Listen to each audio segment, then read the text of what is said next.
1/90. Ini masuk kategori hipertensi derajat 1. Jadi hipertensi itu sendiri ada tingkatan-tingkatannya. Ada hipertensi, prehipertensi, ada hipertensi derajat 1 dan hipertensi derajat 2. Kapan kita katakan hipertensi itu? Kalau misal tekanan darahnya lebih dari 120/80. Jadi di atasnya itu sudah termasuk prehipertensi, hipertensi derajat 1 dan hipertensi derajat 2.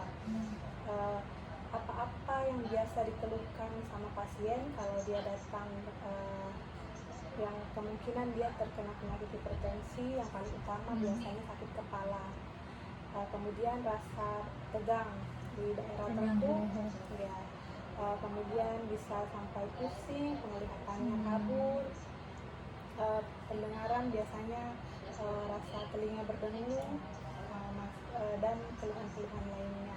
Bila ada keluhan seperti itu, kemungkinan pasiennya ditambah dengan pemeriksaan tekanan darah mendukung, jadi kemungkinan pasiennya itu menderita hipertensi.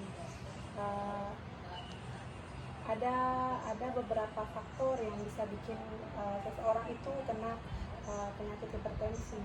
Yang pertama adalah faktor keturunan.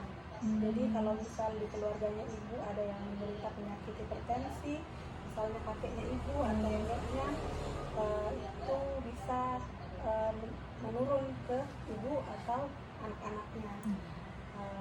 Kemudian bisa karena faktor umur. Jadi umur itu kalau seseorang usia tua lebih sering terkena hipertensi. Kemudian merokok, alkohol. Jadi banyak faktor yang bisa bikin seseorang terkena hipertensi. Ada yang ditanyakan, Ibu? Makanan yang harus dihindari dong, kira-kira apa? Untuk makanan yang harus dihindari yang paling utama adalah makanan yang mengandung garam tinggi.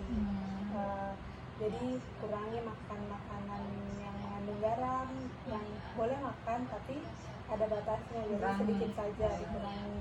Kemudian makanan yang berlemak, bersantan, goreng-gorengan, apalagi kita tinggal di daerah pesisir yang banyak seafood, udang, kepiting, yang seperti itu dikurangi dulu. Kemudian ibu makan sayur-sayuran yang segar, mungkin buah-buahan boleh. Masih ada yang mau ditanyakan lagi? Kan sekarang sudah naik tensinya dok, maksudnya sudah masuk hipertensi, kira-kira penanganannya apa dok? Untuk penanganannya karena ibu tensinya sudah tinggi, jadi yang pertama harus ubah pola hidup dulu. Jadi makanan yang harus seperti yang saya sebutkan tadi, kurangi makanan yang tinggi garam. Ya. Kemudian harus teratur minum obat. Jadi nanti dikasih obat, ada obatnya. Nanti dikasih harus minum tiap hari, kemudian harus rajin kontrol tiap bulan. Jadi untuk melanjutkan obatnya bisa datang kontrol tiap bulan di puskesmas ini. Masih ada yang mau ditanyakan? Saya kira cukup dok. Ya, terima kasih.